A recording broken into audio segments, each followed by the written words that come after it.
आज हम बात करने वाले हैं एक महापुरुष की, और वे हैं गौतम बुद्ध। गौतम बुद्ध कौन है और बुद्ध का अर्थ क्या है और कैसे वे सिद्धार्थ से गौतम बुद्ध बने, सारा कुछ आज हम इस वीडियो में जानेंगे। ये वीडियो बहुत ही इंस्पिरेशनल और मोटिवेशन से भरा हुआ है, साथ ही ये करुणा और सच्चाई से भरा है, तो इसे पूरा जरूर देखिएगा। साथ ही साथ उनके जीवन से आज के युग में हमें कैसे जीना है, इसका भी मार्गदर्शन होने वाला है, तो अंत तक जरूर देखिएगा। सिद्धार्थ एक छोटे से राज्य के राजकुमार थे। उस राज्य के एक योगी ने कहा था कि ये बालक बड़े होकर या एक महान राजा बनेंगे या एक महान संत बनेंगे। जब उस योगी की बात उनके पिता को पता चली तो वे थोड़ा परेशान हो गए। वे नहीं चाहते थे कि उनका पुत्र एक महान संत बने, क्योंकि वे उसे एक महान राजा के तौर पर देखना चाहते थे। इसीलिए उनके पिता हमेशा उसे सुख में रखने लगे, दुख और पीड़ा का कभी सामना होने नहीं दिया। जानते हैं क्यों?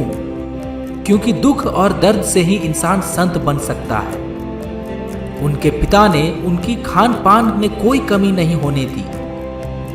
उसके बाद जैसे ही उनका 19 साल हुआ, उसे एक सुंदर नारी से उनकी शादी भी करा दी। वे गांव से दूर एक अलग महल में रहते थे। वे पूरे सुख में रहते थे और कभी दुख नहीं देखते थे। इसी बीच एक दिन सिद्धार्थ बगीचे में घूमने के लिए घर से निकले। बहुत सारे कड़े पहरेदार होने पर भी पता नहीं कैसे उन्होंने देखा कि कुछ लोग मुर्दे को उठाकर ले जा रहे थे। मुर्दा कपड़े में लिपटा और डोरियों से बंधा हुआ था। मरने वाले के जो संबंधी थे वे जोर जोर से रो रहे थे। उसकी पत्नी छाती पीट पीट कर रो रही थी। उसकी मां और बहनों का भी बुरा हाल था। तो फिर राजकुमार अपने सारथी से पूछते हैं कि इस रोने पीटने का कारण क्या है, सारथी मुझे बताइए। फिर सारथी ने बताया कि वे मुर्दे को ले जा रहे हैं। वो इंसान मर चुका है और रोने वाले इसके संबंधी हैं। इसे शमशान में जला दिया जाएगा। क्योंकि आज से पहले राजकुमार ने ऐसा दृश्य कभी नहीं देखा था, इसलिए राजकुमार के चेहरे पर गहरी उदासी छा गई। उसने पूछा, यह मर क्यों गया? सारथी ने कहा, एक न एक दिन सभी को मरना है। मौत से आज तक कौन बचा है? सिद्धार्थ ने सारथी को रथ लौटाने की आज्ञा दी। रास्ते पर ही सिद्धार्थ ने एक सन्यासी को भी देखा।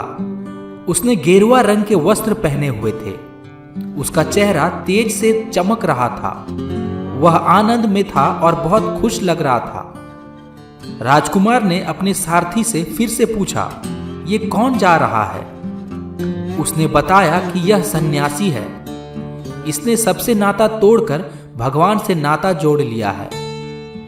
दोस्तों, ये सारी बातें सिद्धार्थ को पहले पता नहीं थी, क्योंकि जैसा मैंने बताया था कि उसे कभी महल से बाहर जाने के लिए नहीं दिया जाता था और उनके पिता हमेशा उसे सुख में ही रखते थे। फिर एक दिन सिद्धार्थ अपने बगीचे में सैर कर रहे थे। फिर सोचने लगे कि ये बुढ़ापा, बीमारी और मौत, इन सब से छुटकारा कैसे मिल सकता है? दुखों से बचने का क्या उपाय है? मुझे क्या करना चाहिए? और मैं भी उस आनंद में मगन सन्यासी की तरह क्यों ना बनूं? इन्हीं दिनों में सिद्धार्थ की पत्नी यशोधरा ने एक पुत्र को जन्म दिया। राजा को जैसे ही पता चला कि उन्हें पोता हुआ है, तो उन्होंने बहुत दान पुण्य किया। बालक का नाम रखा राहुल। सिद्धार्थ वह सब दृश्य देखकर उसे भुला नहीं पा रहा था। फिर कुछ दिन बाद सिद्धार्थ चुपचाप उठ खड़ा हुआ। द्वार पर जाकर उसने पहरेदार से पूछा कि वो कौन है। पहरेदार ने कहा, मैं छंदक हूं। सिद्धार्थ ने कहा, एक घोड़ा तैयार करके लाओ। सिद्धार्थ सोच रहे थे कि वे सदा के लिए राजमहल को छोड़कर चले जाएंगे। वे रात ही रात राजमहल छोड़कर चले गए। सिद्धार्थ फिर एक सन्यासी बन गए और गांव में भिक्षा मांगने लगे। सच्चा ज्ञान पाने के लिए सिद्धार्थ बहुत दिन से इधर उधर भटकते रहे। फिर एक गांव जिसे उरेबल कहते हैं, वहां पहुंचकर कठिन तपस्या करने लगे। उनके साथ कुछ 5-6 लोग भिक्षु बनकर उनके साथ उरेबल में रहने लगे। कठिन तपस्या करते हुए उन्होंने खाना पीना भी छोड़ दिया। उसका सुंदर शरीर काला पड़ गया था। अब उसमें महापुरुषों जैसा कोई लक्षण दिखाई नहीं दे रहा था। एक दिन तो वे चक्कर खाकर गिर पड़े। तब उन्होंने सोचा कि शरीर को सुखाने से मुझे क्या मिला, इसलिए उन्होंने फिर भिक्षा मांगकर भोजन करना शुरू कर दिया। यह देखकर उसके साथी 5 भिक्षुओं ने सोचा कि इसकी तपस्या तो भंग हो गई, अब इसे ज्ञान कैसे मिलेगा। यही सब सोचकर वे 5 भिक्षु भी इन्हें छोड़कर चले गए। वैशाख पूर्णिमा के दिन सिद्धार्थ बोधि वृक्ष के नीचे बैठा हुआ था। पास ही के गांव में सुजाता नाम की एक लड़की खीर पकाकर लेकर आती है। यह खीर उसने सन्यासी को खाने को दी। खीर खाकर सन्यासी के शरीर में ताकत आने लगी। 6 साल की तपस्या के बाद सिद्धार्थ ने सच्चा ज्ञान प्राप्त कर लिया। तब वह बुद्ध कहलाए। बुद्ध का अर्थ है जिसे बोध अर्थात ज्ञान हो गया हो। उनकी सारी इच्छाएं समाप्त हो गई। अब जिसे पाकर वह महात्मा बुद्ध बने थे, उसे लोगों में बांटने का विचार मन में आया। महात्मा बुद्ध ने सोचा कि मैं सबसे पहले उन 5 साथियों को ही उपदेश दूंगा जो मुझे छोड़कर चले गए थे। इन साथियों ने तपस्या के दिनों में उनकी बहुत सेवा की थी। ज्ञान प्राप्त होने के बाद बुद्ध जब घर लौटे तो उनकी पत्नी ने बुद्ध से पूछा कि जो आपने ये ज्ञान बाहर जाकर प्राप्त किया, इसे घर में प्राप्त नहीं कर सकते थे। तब बुद्ध ने विचार किया और मना करते हुए कहा कि यह ज्ञान तो घर रहकर भी प्राप्त किया जा सकता था, और वर्षों तक अपने बीवी बच्चों से दूर रहने के लिए उन्होंने दोनों से क्षमा भी मांगी।